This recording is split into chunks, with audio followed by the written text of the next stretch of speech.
kilos ng ng extra baggage, and they're going to charge us like 650 per kilo. So ang naging total is around 700 Canadian dollars. And in-expect lang namin na bayaran is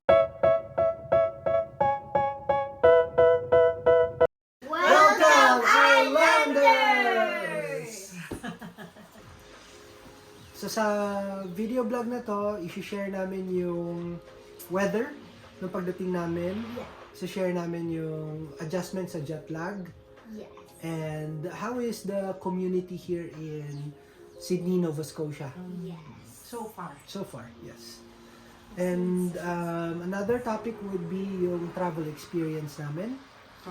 From Philippines to Narita, to Toronto, and then finally to Sydney, Nova Scotia. And also, we'll give you some tips sa mga natutunan namin. And hopefully, ma-pick up nyo mga aspiring students, aspiring na mag-travel with family, with kids.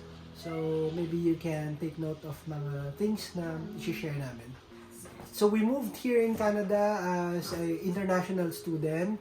Si Lou, siya yung international student. Tapos ako yung open work permit. And si Tala, SP minor. Tapos, ex-OFW kami from Singapore. Total ng 12 years sa Singapore. How was the weather pagdating natin, Tala? Cold. Snowing. First time namin makita yung actual na snowfall. Medyo makapal yung snow nung pagdating namin. Yeah. Kasi may snowstorm. Kakatapos lang daw ng snowstorm nung dumating kami dito. So talagang sobrang lamig at saka kapal yung snow.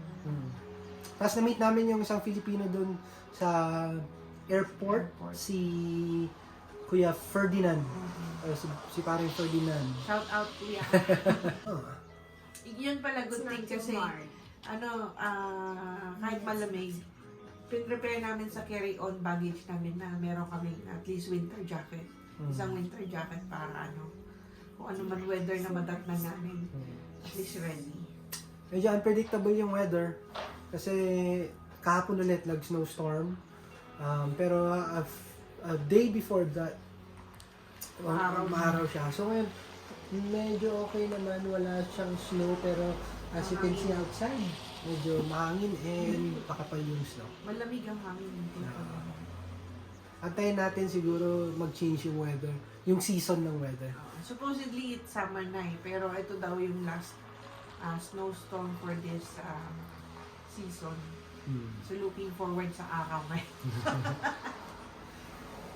How about you? Want to share? We played yesterday. Yeah, we played. We made a snowman on the balcony table. His name was Iris. He fell apart straight away. Right.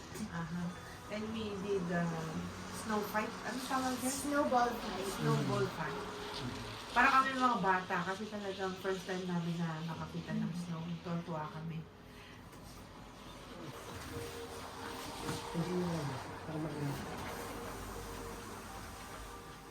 Sobrang ayun.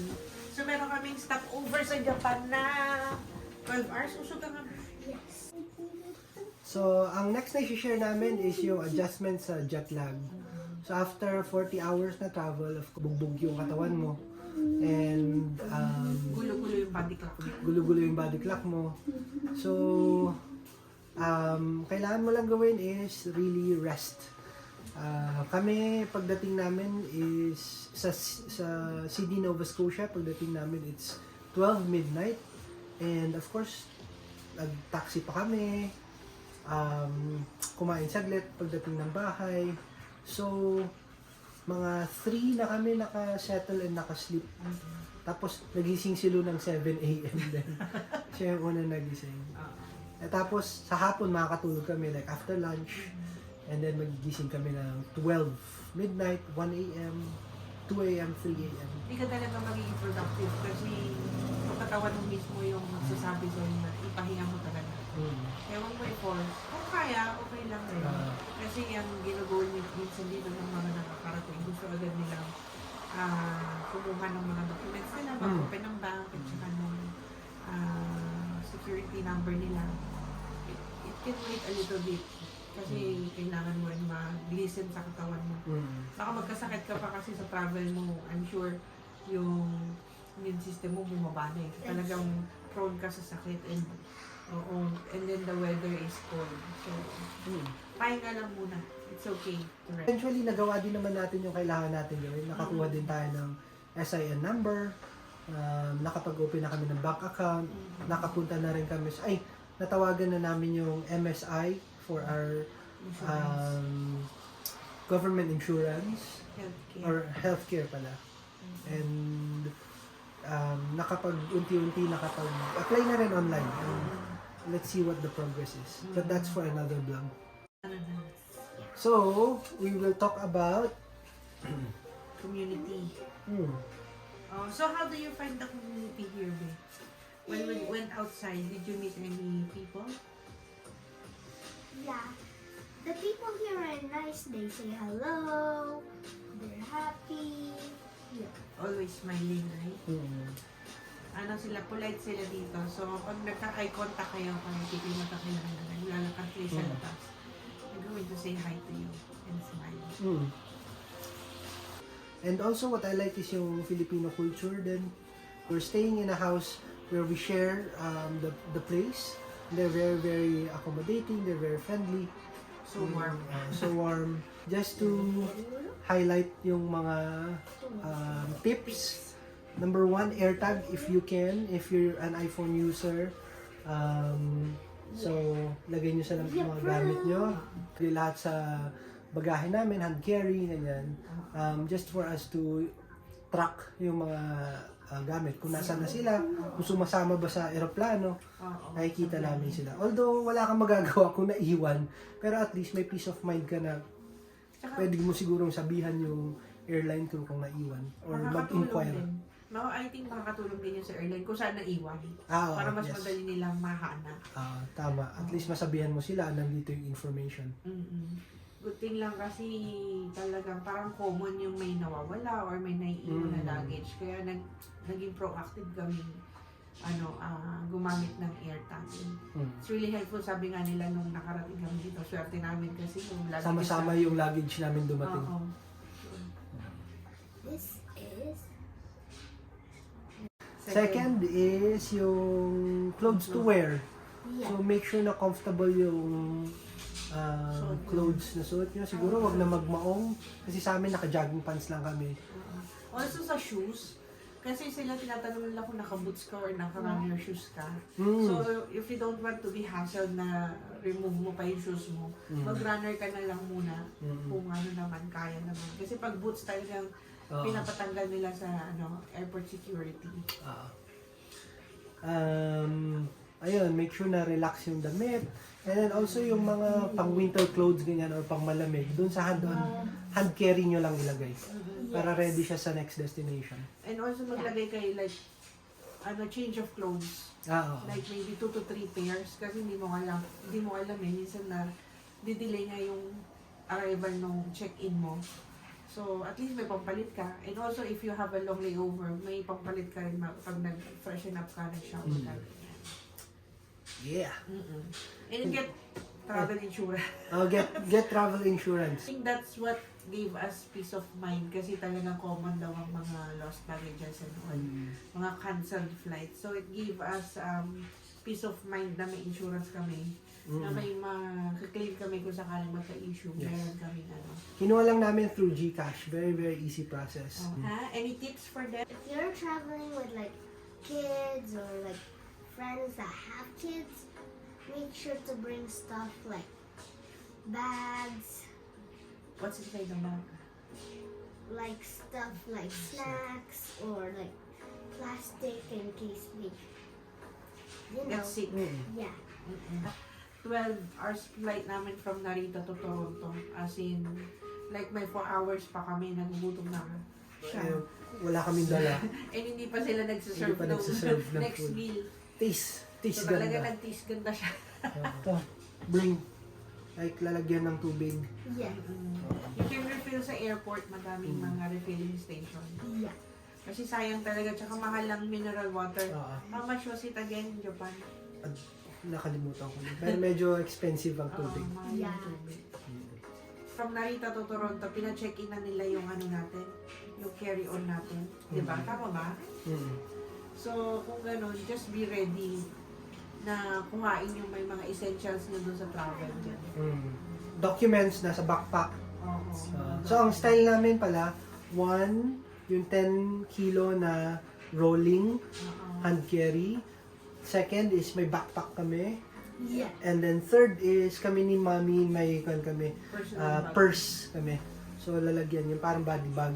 Lalagyan ng pera, cellphones, Passport. passports, This- lahat ng mabilisang dukot. It won't leave your body. Tama. Especially kung mag-carry ka ng cash. Kasi meron kami dalang cash. So, ayun lang. And if you're gonna carry cash, you have to declare it if it's more than 10,000 Canadian dollars. Hindi man umabot sa tig 10,000. So, we didn't have to declare. But if you will bring more than 10,000 or more, you have to declare it sa customs. So, regarding sa luggage namin and sa flight namin, nag-book kami through agency.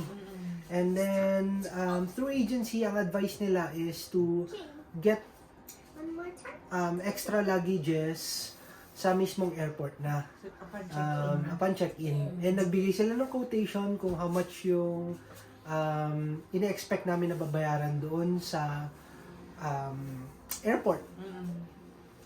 Pero as it turns out, ano nangyari? Oo.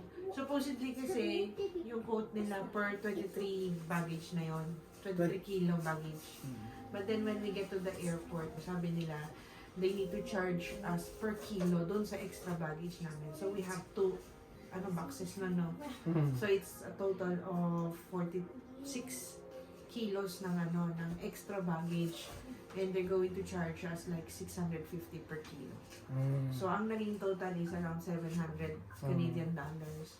And in-expect lang namin na bayaran is 400 plus. So medyo malaki din yung naging So maybe lesson learned. Ang lesson learned lang doon, besides with talking with your agency, it's better to call na rin. Kasi I think yan yung hindi namin nagawa nun. Call ka directly doon sa airline, i-confirm mo kung paano yung sistema yung sa mga extra baggage fees nila. Ang main reason kasi ba't kami nag-agency is because number one, yung nakita namin na flight is mura. Pero hindi siya accessible for us to simply just book. Mga lang, yung may mga access lang ng internal booking ang pwedeng mag-book ng specific na flight na yon. Kasi ang mangyayari nun, pag binook mo, paputol-putol siya. Exit ka sa isang port, ilalabas mo yung lahat ng maleta mo, and i-check in mo ulit. Pwede naman kami lang mag-book, kaso nga ang complication nun, yung bagahe namin. So, kaya kami nag-book sa agency. Kasi sila, yung system nila, pwede nila itag yung luggage mo as port over na, go through na, hanggang sa final destination. So, from Philippines to Sydney na yun. And one tip lang, upon check-in, always confirm with your ground crew na yung flight mo is connecting and your luggage mo, doon mo na makukuha sa destination. I think nakatulong sa amin yun na na hindi nawala yung luggages namin kasi lagi namin chinecheck. So, yun yung experience namin, traveling, mga first impressions ng Sydney, Nova Scotia. Beautiful place. Nova Scotia is a very relaxed place. For positive naman yung namin. First impressions namin maganda naman. Good. So we hope that your journey will be good. Bye. I hope that your journey is gonna be enjoyable And smooth. and smooth. And And although may mga hiccups, definitely may mga hiccups yan. True. Ano pa Try ba? nyo i-let go yung mga hiccups, yung mga low level stress. Yes. Let go nyo na lang. No? Magkape kayo, enjoy nyo yung, halimbawa, may layover kayo, enjoy nyo yung place. Try to relax. Huwag masyadong tense. Kasi darating at darating din naman yan kung ano.